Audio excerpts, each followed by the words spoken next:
Vamos iniciar nossa aula com o conteúdo de campo magnético e hoje nós vamos trabalhar com os ímãs e as interações entre os ímãs. Os ímãs naturais nada mais são do que fragmentos de minérios de ferro, conhecidos como magnetita.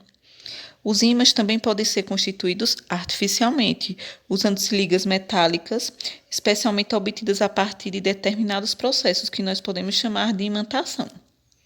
Então, existem algumas características dos ímãs. E uma característica conhecida são as características de atração e repulsão entre os ímãs. E essas características vão estar associadas aos seus polos. Então, nós temos o polo norte do ímã, o polo sul, que vai estar associado ao campo magnético entre esses ímãs. O ímã é caracterizado como um objeto capaz de provocar um campo magnético à sua volta e pode ser natural ou artificial, como nós já havíamos falado. O ímã natural é feito de minerais com substâncias magnéticas, como, por exemplo, a que eu já havia falado, a magnetita.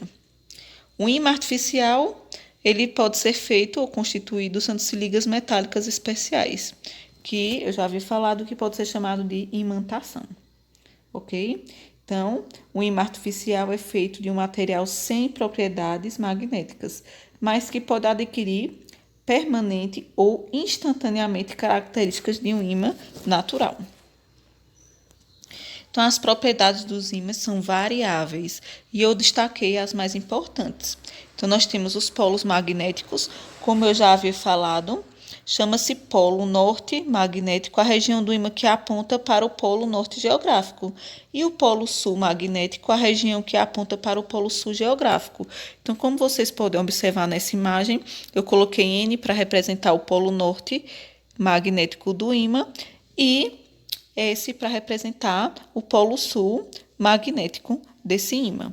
Se vocês observarem, nós vamos ver mais à frente que nós temos a característica de atração, repulsão, e essas características vão estar associadas a esses polos magnéticos.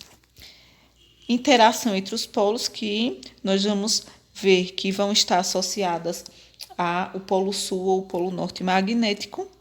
E uma característica importante, os polos de um ímã são inseparáveis.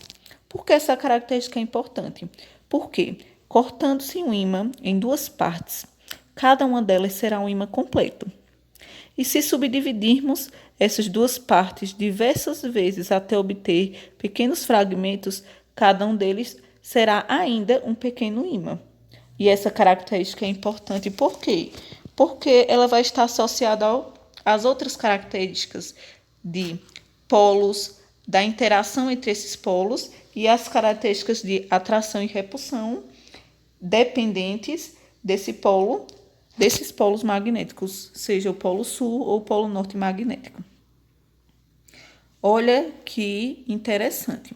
Então, eu coloquei aí a atração. A característica de atração entre os polos magnéticos vai estar associada ao quê? Polos diferentes, eles vão se atrair e polos iguais vão ter a característica de repulsão.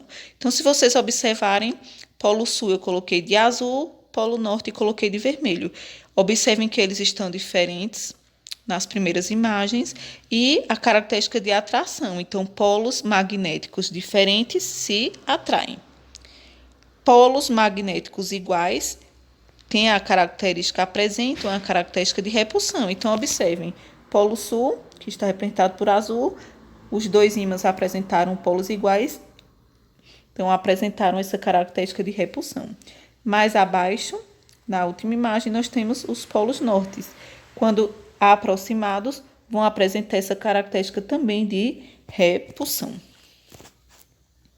Então, bons estudos. Próxima semana eu vou postar uma atividade associada a esse campo magnético que nós trabalhamos hoje e essas características que nós vimos, ok? Nós vamos dar continuidade aos conteúdos e vamos trabalhar assim, ok? Bons estudos!